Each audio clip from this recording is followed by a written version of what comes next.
Claire and her husband Ben had just moved into an old house in the suburbs. The house was large with a sprawling garden full of ancient trees.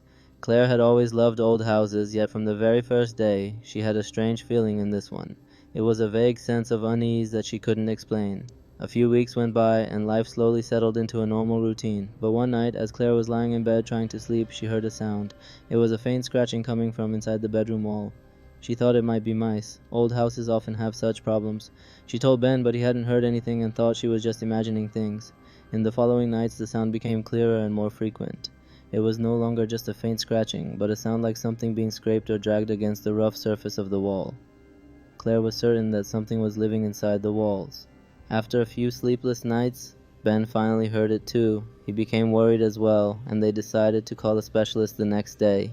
But that night, the sounds changed. It wasn't just scratching and scraping anymore. Now there was a faint rhythmic tapping. It was as if someone or something was knocking from the other side of the wall. Claire's whole body trembled with fear. Ben tried to calm her down, but he was anxious himself. The next morning, before they could call anyone, something terrible happened. Claire was in the kitchen making breakfast when she suddenly heard a loud crash from the living room wall. It sounded like something heavy falling and breaking. They ran toward the living room in fear. On the floor, right next to the wall where the sound had been coming from, lay a large piece of fallen plaster. And in the hole it had created there was nothing to see, only absolute darkness.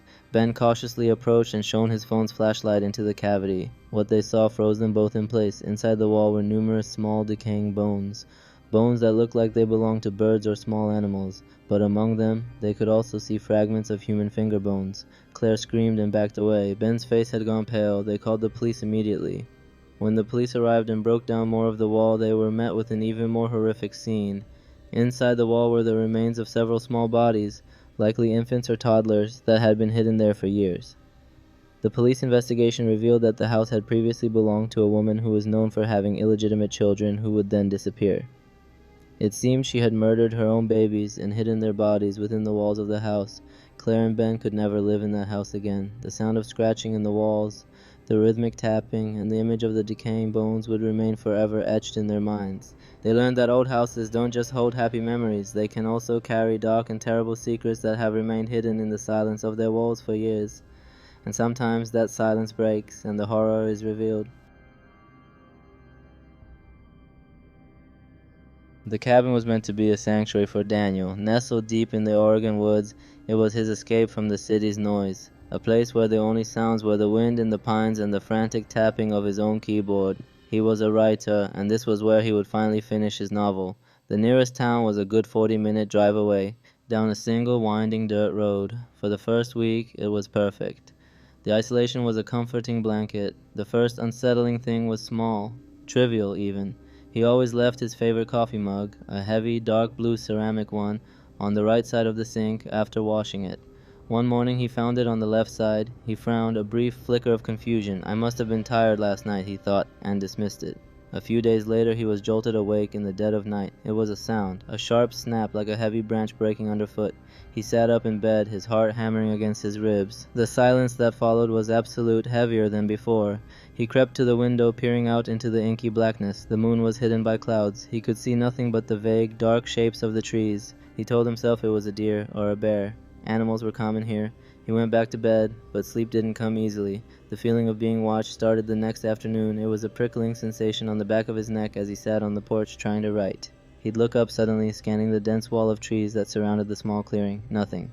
Just the gentle sway of the branches. But the feeling persisted, a silent, unseen weight in the air. He started locking the cabin door during the day, something he hadn't bothered with before. The true cold terror arrived on a Thursday. He'd gone for a walk to clear his head, following a small deer trail for about a mile before turning back. As he approached the cabin, he saw it. On the wooden porch, still damp from the morning dew, was a single muddy boot print. It wasn't his. His boots were inside by the door. He froze, his blood turning to ice. The print was large, deep, and clear. It was pointed away from the door as if someone had stood right at his doorstep looking in, and then stepped back to leave. There was only one, no other prints leading to or from it. Panic seized him. He fumbled with his keys, unlocked the door, and burst inside, his eyes darting into every corner. The small cabin was empty. Nothing was taken. Nothing was broken. But something was wrong. On the small wooden table where he worked, his manuscript pages, which he had left in a neat stack, were slightly out of order. and placed on top of them was a single smooth gray river stone, a stone he had never seen before. That was it. This wasn't random, it wasn't an animal. Someone had been on his porch, someone had been inside his cabin. They hadn't stolen anything, they had just left a message. A quiet declaration: I can get in whenever I want. His sanctuary was now a trap. The silence he had craved was now filled with menace. Every creak of the floorboards, every rustle of leaves outside sent a jolt of adrenaline through him. He couldn't write, he couldn't think. He just sat, listening, waiting. He decided he had to leave. Now, in the middle of the night. He didn't care. He threw his laptop and his manuscript into a bag, grabbed his keys, and ran out to his car. He didn't bother to lock the cabin door. He jumped into the driver's seat, his hands shaking as he put the key in the ignition. He turned it, click. He turned it again, click, click. A cold dread washed over him. He popped the hood and got out, using his phone's flashlight to see. The beam cut a nervous path through the darkness. It took him only a second to see the problem. The battery cables weren't just disconnected, they had been cleanly, deliberately cut. He stood there, bathed in the weak light of his phone, the vast, silent forest pressing in on all sides. He was stranded. The comforting isolation had become a cage, and he knew, with a certainty that chilled him to the bone, that he was not alone. The stillness of the woods was not empty, it was watching, and it was waiting. Alex was an amateur photographer who had always dreamed of owning a professional camera, but he could never afford one. One day, on an online marketplace, he saw an ad for a used camera being sold at an unbelievable price. It was a high-end model, and the seller had written that it had only been used a few times. Without a moment's hesitation, Alex bought it. When the camera arrived, he was overjoyed. The body was clean and flawless. He excitedly turned it on to take a few test shots. It was then that he noticed the seller had forgotten to wipe the memory card. Curiosity got the better of him. He went to the photo gallery. The first few dozen photos were perfectly normal. Pictures of a smiling family on vacation, a father who seemed to be the photographer, a mother with blonde hair and a warm smile, and two small children playing on a beach. There were photos from a birthday party, a picnic in the park, and everyday moments. Alex smiled. It felt nice to see a part of a stranger's happy memories. But as he scrolled further, the mood of the photos began to shift subtly. The angles became stranger. The happy family photos were gone. Now almost all the photos were of the woman, the mother, alone. And these photos were not normal. Many of them were taken from a distance, as if the photographer was secretly taking pictures of her. A photo of the woman looking out the kitchen window, unaware she was being photographed. Another of her walking in the garden, taken from behind. The smile had vanished from her face. In the newer photos, she had an anxious, tired look. She appeared thinner, with dark circles under her eyes. A slow dread began to grow in Alex's heart. This was no longer a family album. It was more like the documentation of an obsession. The photographer, presumably her husband, was no longer capturing her with love, but stalking her like a hunter. With trembling hands, Alex scrolled to the last few photos. They were taken in low light inside the house. Their quality was poor, as if they had been taken in a hurry. A photo of the woman huddled in the corner of a room looking at the camera in terror. A photo of a messy hallway, a broken vase on the floor. And then, the last photo. It was different from all the others. There were no people in it. It was just a picture of the house's backyard in the dead of night. The camera's flash illuminated a patch of grass. In the center of the frame, a dirty shovel was leaning against a mound of fresh, disturbed earth.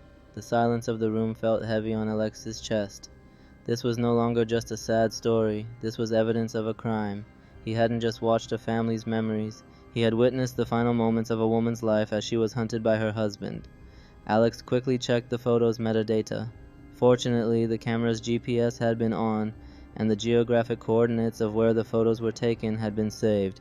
He found the address, a house in a suburb several hours away from him. He called the police.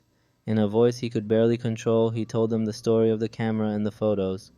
The police were skeptical at first, but when Alex insisted he had the exact coordinates, they agreed to look into it.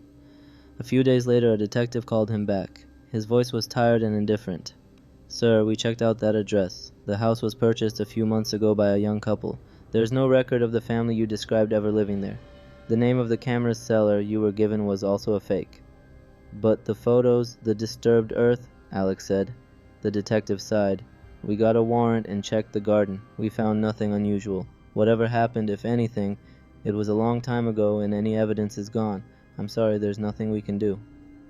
Alex hung up the phone and stared at the camera on his desk. He was the only one who knew the story, the only witness to a crime that had apparently never happened. He had looked into a dark, hidden world, and now he couldn't unsee it. That night, Alex took the camera, went into his backyard, and with all his strength, smashed it against the brick wall. It shattered with a crunch of plastic and glass. He wanted to destroy the story, but he knew the image of that shovel and that fresh patch of dirt would stay in his mind forever.